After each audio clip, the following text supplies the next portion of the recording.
It's about that time. What's happening in your city? You got love for your city?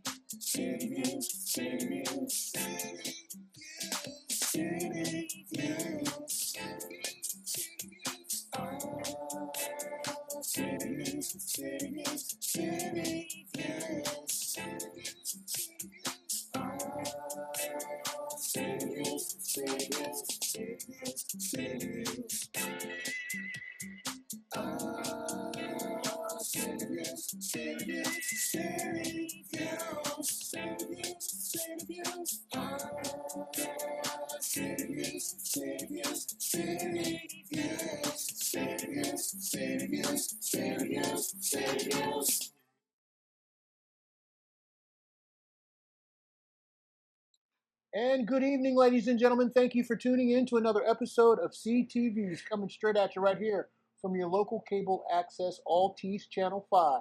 Here with my lovely and talented co-host, Coryse, Coco Villarouel. We bring to you all the happenings that are taking place in the northwest corner of Connecticut. And beyond.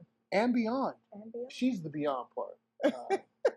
She's beyond belief, actually, but we won't limit her capacity.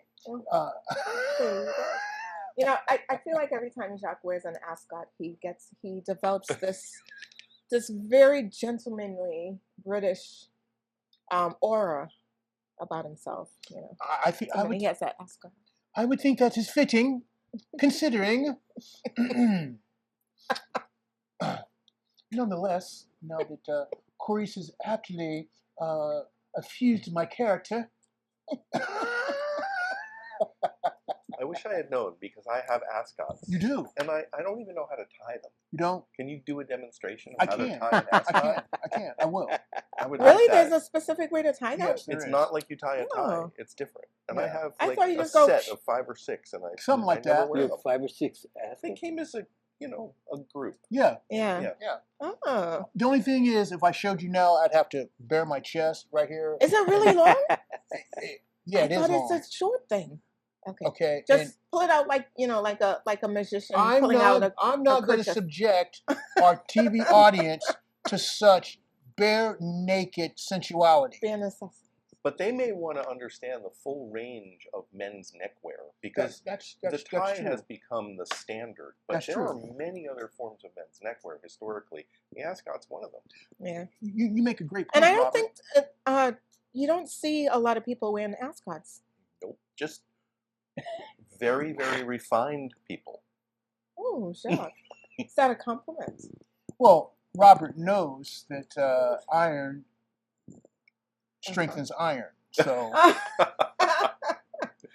he understands these dynamics. I So see. I thought by owning them I'd become refined. Yes. But I think I have to wear one in order to.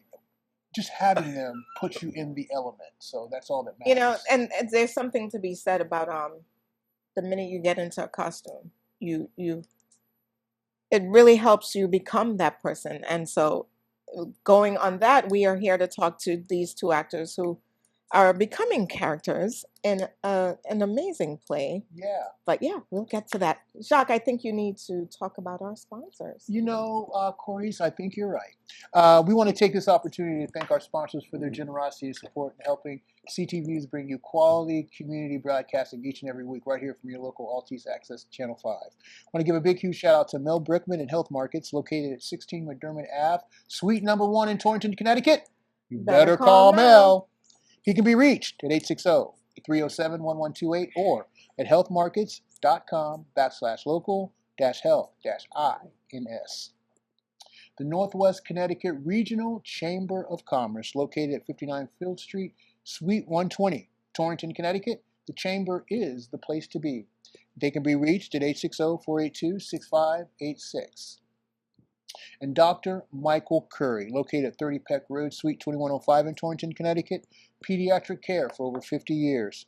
He can be reached at 860-482-8177 or at torringtonpediatrics.com. So thank you so much to our sponsors. We can't thank you enough. enough rather. Enough. Enough. Enough. Yeah, I'm working on my vowel pronunciations now.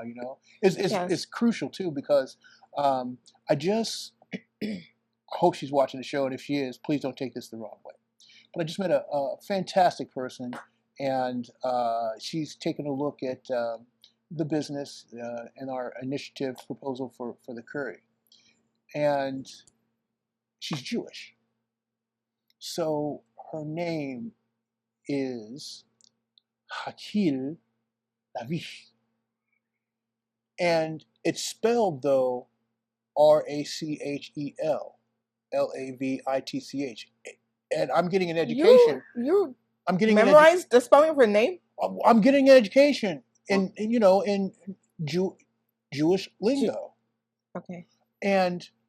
But I was telling myself I feel so bad because What after you just spelled was her first name or her last name? first name, well, both. Okay. And the issue is, like when I say her name and we're talking, I feel like I'm an imposter because I can't follow up with any more Jewish. It's like, well, Hahil, what's going on? No, I feel like I should be like El Shabadab, something. I'm like, she said, don't worry about it. But I'm like, yeah, I worry about it because I feel like I need to like elaborate on that, to bring the name the proper prominence that it demands, Hahil. I mean, that's like major name stuff. That's an amazing name. It is. And she's I don't an think amazing I've person not too. heard that name. But neither have I. So I was kind of like, we're having a conversation, and every time I'm getting ready to say it, I'm like, can I just call you doctor? Doctor. Doctor. But it's so funny because lately when I've been out and about in grocery stores, whatever the case may be, I'm hearing people talk in all kinds of different languages now. It's kind of crazy. Mm-hmm. And I'm trying to I don't want to eavesdrop on what they're saying, but I'm trying to pick up a word or two, Mm-hmm. It's not working. I used to, I have a very good friend of mine from Iran. Yeah. Sorghar. Yes. And in high school, she just had everyone call her Sugar because it's Saghar, but no one could say it right. And it's like the G and the H has to like almost be, that swallowed type of Sorghar. Yeah. And so everyone just called her Sugar. And Sugar. All right, I can teach you a Hebrew word. Yes. That you can hit her with. Yes. Shalom. Shalom. Oh, yeah. There you go. It means hello, goodbye, and peace. I was like, Jacque, her name's so many words. Thanks, Robert. You're welcome. I just reminded you of one you already knew, huh? Yeah. But I didn't think of it at the time. I was trying to think of words. All I could come up was like a bud and oh boy, Shakim. Your huzz are very I'm working good. on it. I'm working on it. Yeah.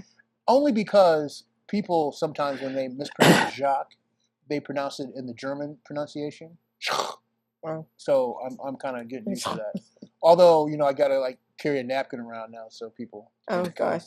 Well, my name is French, and the amount of people I've gotten that they see Coryse, and for some reason they say, okay, let's remove the Y, and they call me Coryse. Coryse. And I'm like, where'd the Y go? What happened to the Y? Well, it wasn't. It's there for a reason. Why? I mean, I know there are some names that the beginning letter is just there, like Yvette. Well, the English language is weird, man. You got all these, Speaking of which, this weekend, I had the biggest argument with my 5-year-old because he's like, "Mommy, how do you spell 100?" I said O-N-E. He said, "No, it's W." I said, "Well, actually, you're not wrong. W-O-N is 1, but that's if you win a race, like you won a race, right? But 100 is O-N-E. No, it's W." I said, who came up with the English language? Because trying to teach it to a 5-year-old is It's exhausting but they're right because they're learning to like enunciate and they're looking at words but then you hit them with, well, no, that's not it. And they're like, you're like, What I can never understand though is why would you waste a letter in a word why not? being You silent? don't like knife? No, why would it be silent? Knife, a knife. I'm just saying, if you're gonna use a letter to phonically describe a word, make sure every letter is important, has impact. I don't need a silent letter. What kind of stuff is that? It may not have been silent originally. Like I know you, like KNOW. Yeah. Used to be canal. Really? It really was did? pronounced canal? Or knight, like the knight in Knight. shining armor. Connect. Yeah. That's not just a Monty Python thing?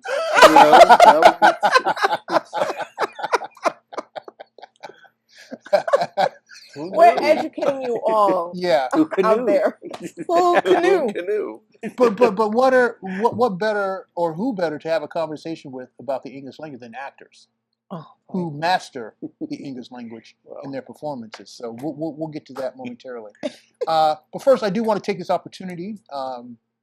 As some of you do know, I am your registrar of voters in the city of Torrington, and we have a primary coming up, and we also have a midterm election coming up. And I just wanted to brief you on some of those information, some of those deets, so that you can be prepared to go cast your ballot and let your voice be heard. August 3rd through August 9th will be the early voting days at City Hall.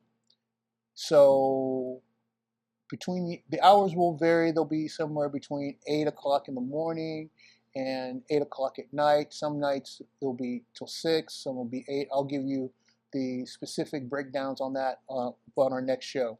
But it does start August 3rd until August 9th, and then on August 11th, that'll be the final day for the primary. So mark that down on your calendars. If you have any questions, please don't hesitate to call the Registrar Voters office, and we'll guide you as best we can through that. Now, if you're an unaffiliated voter and you want to change your affiliation so that you can vote in the primary, you have up until July 15th to do that, okay? 18 days before the actual early vote count is the time that you have to change your party affiliation if you want to participate in the primary. Because in the primaries, if you're whatever party you're affiliated with, that's the only party that you can vote for, as opposed to the general election where you can vote for anyone, anytime, any place, anywhere. So I'm going to be updating you on those. Please check your social media feeds for further information, and hopefully we can guide you and keep you informed of a lot of deadlines, a lot of stuff going on, but we wanted to do our best to make sure that you got all the information you need to make an informed decision and cast your ballot with confidence on Election Day. So with that being said, let's talk to our guest tonight on the show. Glad you guys could make it, especially you, Robert, because this was kind of a surprise. Well, Robert, we love you, and Culture for a Cause is really indebted to you because you were very instrumental in helping us to launch our pilot project for Culture for a Cause, which is the John Brown Project, and we got great reviews. Premiering that at Bantam Cinema, and you were such a huge part of helping us launch that, so we appreciate you. Happy to be able to do it. No doubt, no doubt. And along with Robert tonight, we have John Fabiani, and both these gentlemen will be appearing in a couple weeks at 5 Points Art Center as they premiere the showing of A Good Night's Kiss, which is a Civil War movie written and produced by Cindy Lavin and Catherine Kelly. And we've had them on the show just a couple weeks ago. Two extremely talented, dedicated people who just live, eat, and breathe theater and the arts. And I know it's got to be quite quite a pleasure working with people of that caliber. I'm glad to hear you had them on the show. Oh, absolutely. yeah. They were the ones that said, We had if you them guys on, don't get John and Robin on the show, we ain't coming back. we've had them on the show twice. I Yeah, believe we've had Cindy on the show. Yeah. Cindy, Cindy. sorry. Kinsey. Cindy twice Yeah. on the show. Yeah. Yeah. So, Robert, talk to us a little bit about your background, your passion for acting, and how you came upon this role. There's a journey. I'll be brief. There's a beginning and an end? Yes. Or not an end Don't yet, but stop there's at least a beginning. There's a beginning and a middle. Hold on to the journey. He said, so. When I was 9, my parents dropped me off at a park in New Jersey where there was a trailer in a barn. This sounds like it's going south. Wow. fast, Yes, but it does. There was an acting class in there.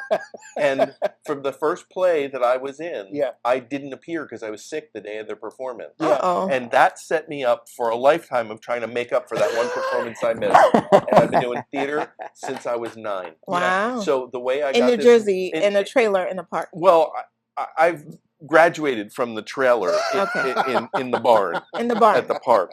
At the park. Thompson Park in Lincroft, New Jersey was where Wow. I began Okay. my acting career. I was the prince. Oh. But somebody what- had to what read my play? lines. It was a play that the acting teacher wrote. It was like The Prince Oh. and the Big Monster or something. It's nothing you've ever heard of.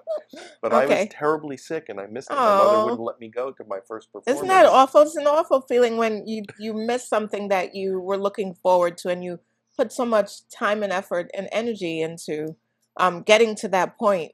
And then, yeah, you're Especially right. when you're a young person. I do understand that feeling of you're always going to be making up for it. Like you just feel like, I missed that one. I'm gotta do another one and another one and another one. Yeah.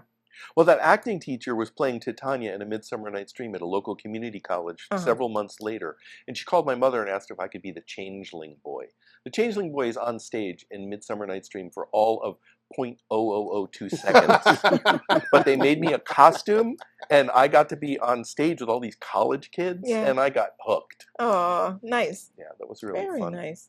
But Kathy Kelly is a patron at Bantam Cinema. Uh-huh. And as the executive director of Bantam Cinema, I meet a lot of people. And some of them I get to know better than others because they come more frequently. Mhm. And I became aware that Kathy was an actress. She's an equity actress. She's been on TV.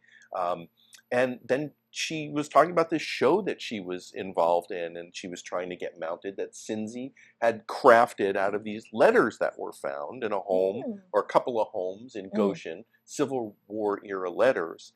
And eventually she asked me if I'd be interested in being in it because she knew that I did live theater. So that's how I ended up with my role as the narrator. Yeah. Oh, the narrator. Yeah. Amazing. Now, how long have you been director at Bantam Cinema? So they brought me on in August of 2021, So right after COVID. post-pandemic. Yeah. And when we first opened in October of 2021, it was awful because we had to ask people to show us that they had been vaccinated and everybody was masked. Thankfully, we lived through that era. And we've been at it now as a nonprofit for just over 4.5 years. Oh, and where were you prior to? So I have a 20-year career running independent school theater programs. Oh, okay. The independent schools have very robust arts programs that are well-funded and really great facilities. So I've taught at a number of them. But the local one that got me to Litchfield was Foreman School. I was the chair of the arts department at the Foreman School where I got to teach acting classes and direct plays. Oh, very nice. Okay. Lovely. So, John, talk to us about your role in A Good Night's Kiss and a little bit about how your acting aspirations led you to this point. In A Goodnight Kiss, I played the role of the father of the girl. Yep. Her name is Jenny Wadhams, or that's her nickname, Sarah Jane Wadhams, and I play her father, John, who's not too keen on his 17-year-old daughter writing to some soldier who's also from Goshen, but he's kind of on the other, from the wrong side of the tracks. Oh. If there are tracks in Goshen, I don't even know. But maybe the other side of the rotary. But Might be the horse and carriage track at that point. Goshen's a little more contemporary than that. A little bit. Back then, little I bit. don't know. A little bit. Little bit. So he is very concerned about this correspondence that's going on, and he's strict, but he's also kind of a proto-feminist because he wants his daughter to be independent. Wants her to be able to take care of herself, make decisions for herself without being, subservient to some husband, to some man. Which is kind of unheard of at that back time. then. Back in the 1860s, yeah, definitely. Most people were looking to get their daughter married off to, Some get rich her out of the house. person, yeah. But she was Some wealthy going. person. So. She was going to school in New Britain at the normal school, which is over the years become Central Connecticut State. Yeah. It was called the normal school? Normal, like normal. Okay. You normal? Yeah, I'm normal. But he. But he finally. Should I give anything away? Maybe. I should. You're hooking me right now. I don't know if you want to hook me anymore, but okay. So you play the father of this. Now, tell us more the premise, John. You being the narrator, tell us the premise of the entire play. Me. Yes. The narrator. Yes. You being the narrator. The play is built around these letters that were found in 2 homes in Goshen that the families had just hung on to since the 1860s. Really? And these letters are a correspondence between these 2 people, a young woman and a soldier who met each other and decided to keep up a correspondence during the war. The soldier is also from Goshen. Yes. And his letters are from one household, and her letters are from the other household? I don't know how the letters were found. Okay. They may have all been in 2 bundles with letters from both people in each bundle. Yeah. But there were certainly 2 families involved. Wow. And I think the folks who came from those families are the ones who had the homes where the letters were found. Right. So. And they eventually published the letters. There's a book, right? Yeah, there's a book. Oh. Yeah. Isn't that amazing, though, that history, from that period of time spans to today and it's still relevant? Listen, I think those are the best stories, movies, plays, is based on digging up and finding letters and really like delving into history that way. I think it's the best way to really to tell history, right? You're not telling history through the lens of, you open your history book in school and it's okay, there was a war, civil war, this side, that side, blah blah blah blah. But you're getting very personal with the people who are actually like fighting and living in that period of it. I have a project, a side project that I do as an actor or with a group of actors. It's called the Letters Project. And over the years, I've collected correspondence of all different types from all different eras. And the one thing you find, it's personal history. And like you said, you can read about the Civil War in a textbook in 1863, such and such happened. But when you find a letter from a soldier who's writing from the front of, let's say, Antietam or whatever, it really hits you. Yeah. And you also find that people have always been people. Yeah. There have always been people who, who's fallen in love, had their hearts broken. Right.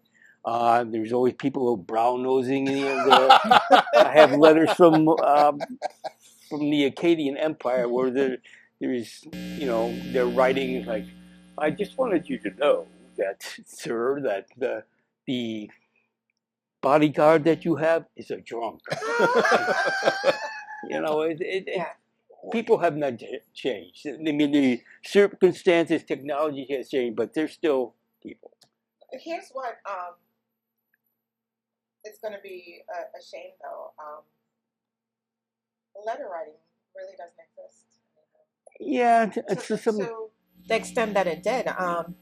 Everything is email, text, I mean, kids don't even know how to write cursive anymore. Like, Yeah. you know. Oh, thank goodness for that, because I loved it. I am the son of two pharmacists who had to decipher doctors. Doctor scripts and Oh, notes. I've You could never looked at decipher some. that. Oh my God! But I grew up in the Caribbean, and when we learned cursive, we learned with a fountain pen, and we had to have a fountain pen with us, and we had the ink. I remember coming home and my hands were blue with ink everywhere.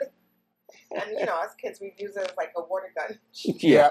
So some of these letters are on display in, is it Hartford? Yeah.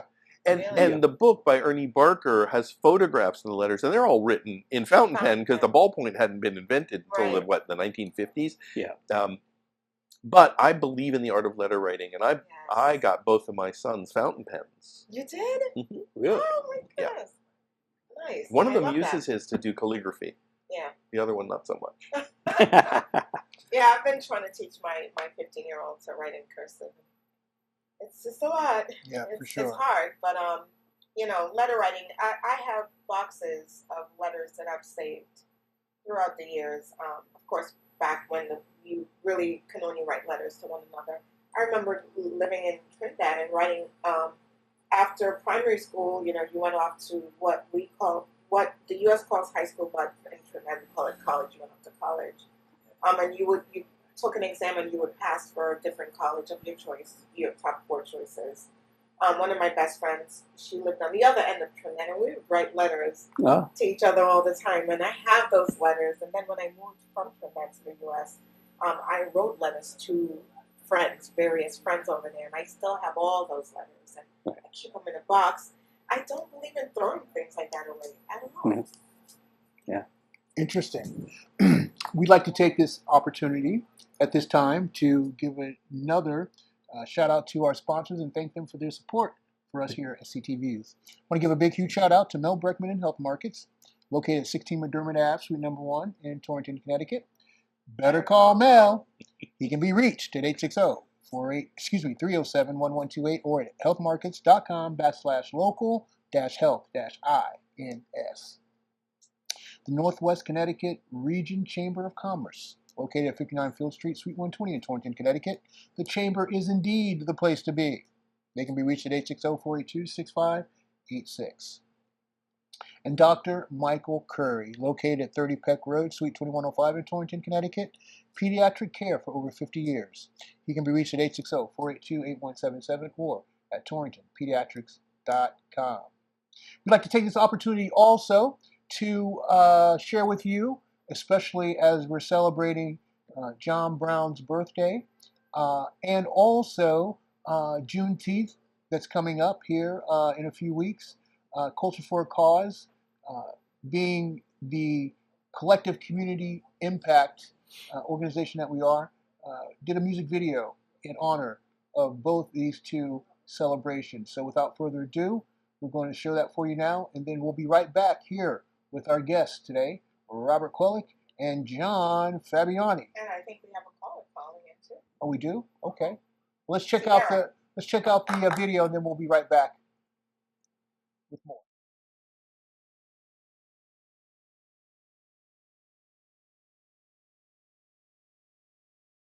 Glory, hallelujah. Glory, glory.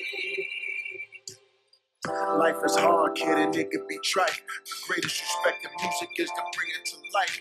Humming the line of melody is strong, cause those who wish to sing will always find a song. The touch of lovers know it. Everyone becomes a poet when you feel it in your heart. That's when your feelings start to own it.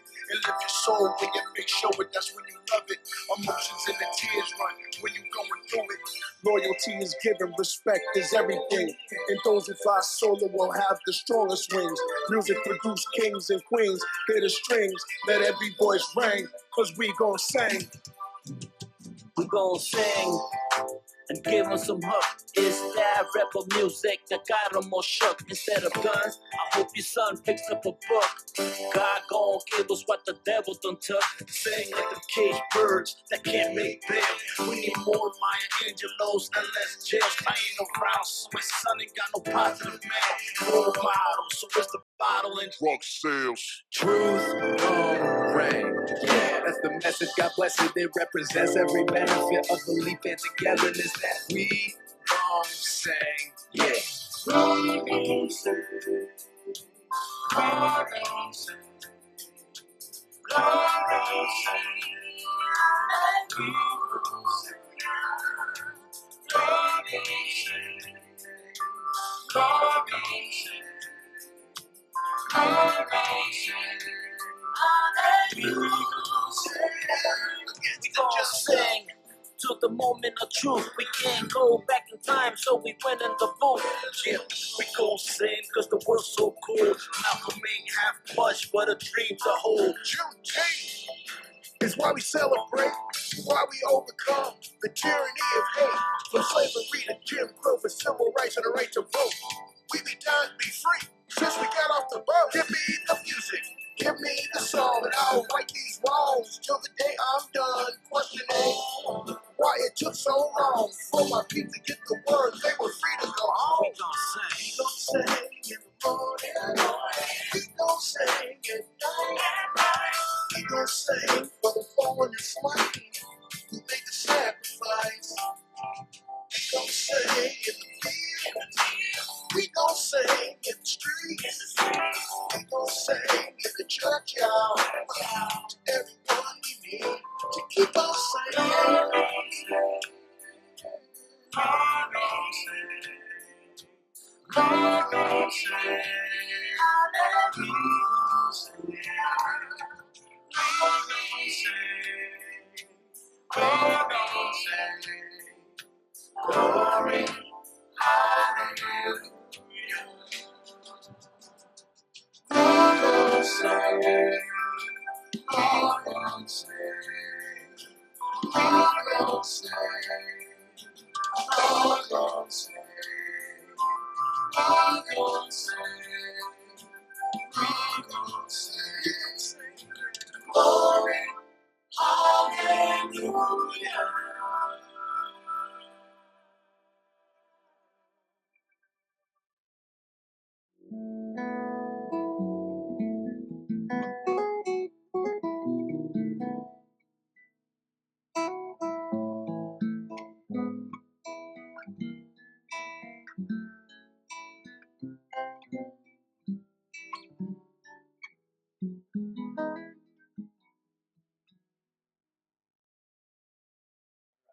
And we're back, ladies and gentlemen, and we're here with our guests this evening, Robert Kwolek and John Fibiani, who are going to be part of a great production that's going to be taking place at 5 Points Arts Center next month.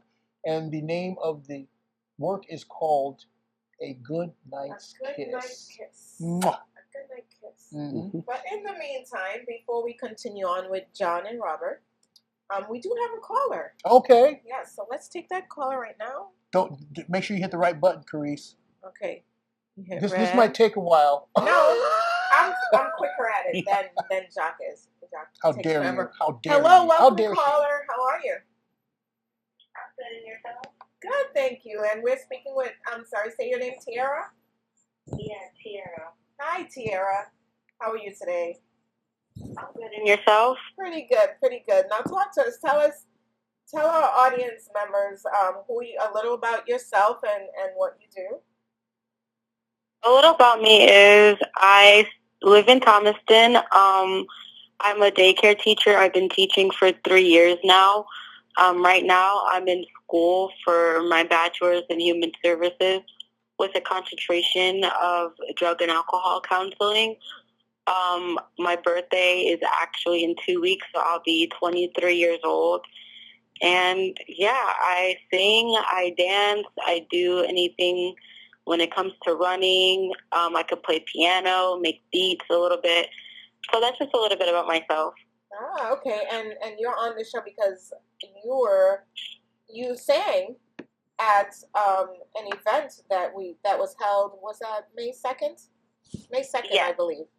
Yeah. Yes, I did. Tell us about that experience.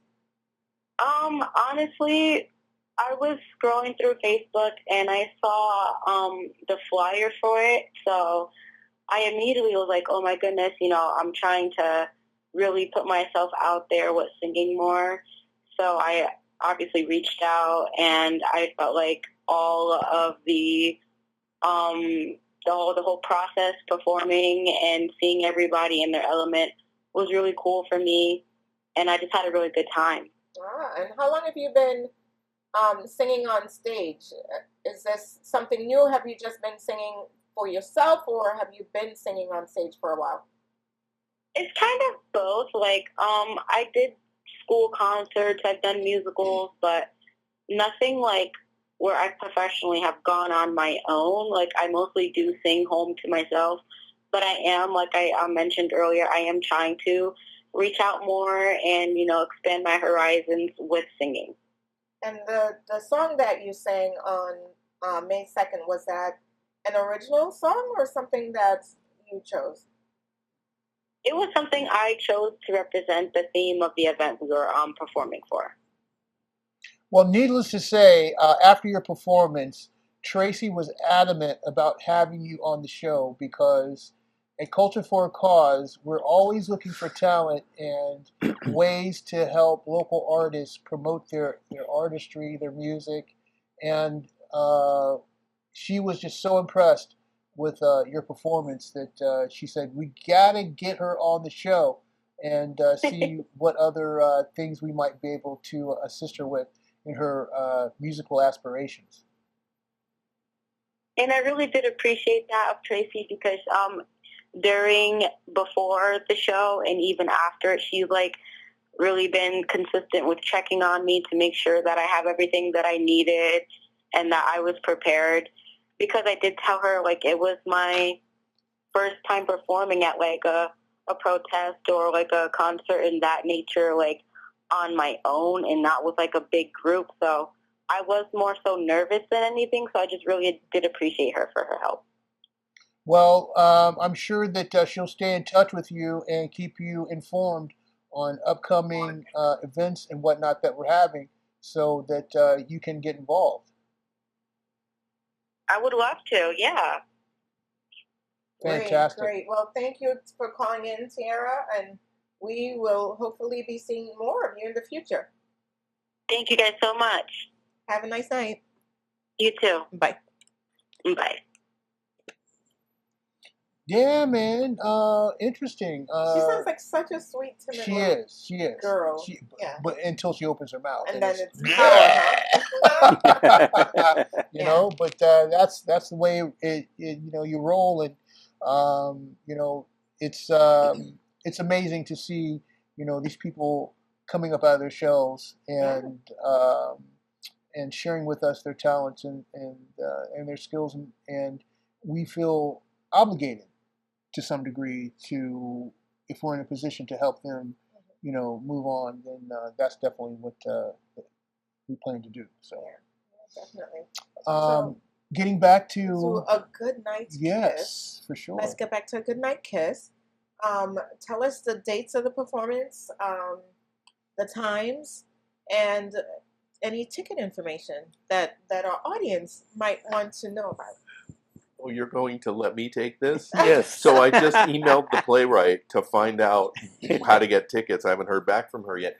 I'm sure you can probably go to Saturday 5 Points. the 13th and Sunday the 14th of June at 5 Points, the old Yukon campus between Goshen and Torrington. I don't know the exact times. I should probably find out our call times. The Sunday show is at 2. Okay. The Saturday show, I believe, is at 7:30. I'm not gonna bet my life on that. I checked the 5 Points website. I didn't see anything, and I'm not really clear how you get tickets at the moment. I'm so sorry, but we performed this in Goshen twice, and it sold out. Actually, I've got some information for you. Ah, good. I did go to the 5 Points, and it's under events, upcoming programs and events. And it's Saturday, June 13th, 7 p.m. You were right. Sunday, June 14th at 2 p.m. Tickets are $15. Yeah. And yes, you can get tickets. I believe, if you click on RSVP and see more, check availability, you can go right to the 5 Points. Yeah, if you go right to the 5 Points website, you can be able to purchase tickets that way. There you go. Great. $15. Thank you for finding that. Oh, of course, you're welcome. $15. That's actually a very good price for a great show. I definitely will be in attendance. Good. Yes. If there are still tickets left. If there's still tickets Because left. we did it 3 times at Goshen Players, right? You mean last year? Yeah, in the fall. We did it 3 times and it sold out every time. Really? Oh yeah, I did. And then we did it at the state. We're the yeah. first It's sold live out. performance at the State House in Hartford. Yeah. And we each got a proclamation from the mayor and from the governor Really? for having been in the first play presented at the State House. It's the first time a theater group had performed at the Capitol. And what that coming together was so appropriate, because especially to have that at the State House, because I think as arts starts to penetrate throughout the state, that is a great example of how the arts can actually provide collective community impact. Right. And things like that help artists to say, going to a new space or a new venue, hey, try this because this could be the result. Right. And opening up those new doors is going to open up new ears. It's going to discover new talent, and it's going to broaden the actual impact that the arts is able to have, not only within individual communities, but throughout the whole think state. Having it at the Capitol also brings more awareness to the people in legislature of the impact of the arts. Absolutely. And, I think we saw the fight firsthand when they wanted to get rid of the film tax credits for the state of Connecticut. And, lobbying at the state capitol to try and hold on to those tax credits. All these actors showed up, but there were all these legislators that were unaware of the impact that it had on the local actors.